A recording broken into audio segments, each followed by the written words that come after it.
Si ti njohësh njerëzit sipërfaqësor?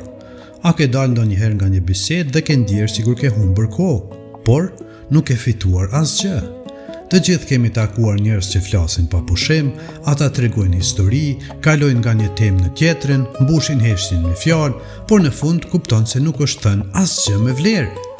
Nuk është sasia e fjalëve që e bën një bisedë të mirë, është thellësia, është kuptimi, është aftësia për të dëgjuar.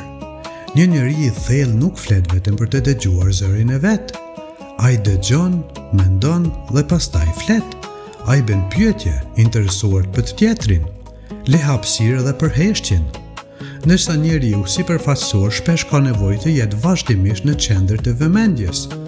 Ai flet pa pushim, por rrallë dëgjon.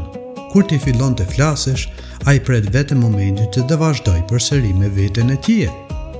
Pas një bisede të tillë, shumë njerëz ndihen të lodhur, jo sepse kanë folur shumë, por sepse nuk kanë pasur lidhje të vërtet njerëzore.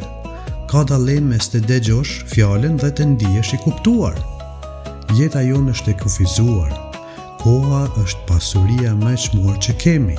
Prandaj duhet ta mbrojmë edhe nga bisedat që nuk na ushqejnë mendjen, zemrën apo shpirtin.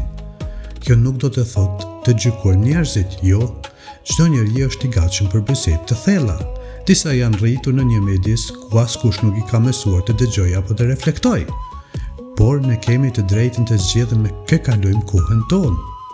Nëse kupton se një bisedë nuk po të sjell asgjë, nuk ka nevojë të ngrihesh apo të tregosh arrogant.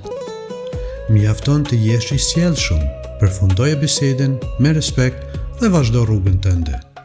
Rrethoje veten me njerëz që të bëjnë të mendosh, me njerëz që të sfidojnë idetë, me njerëz që dinë edhe të flasin, por edhe të dëgjojnë. Sepse një bisedë e mirë nuk matet me numrin e fjalëve, ajo matet me gjurmën që lën në shpirt.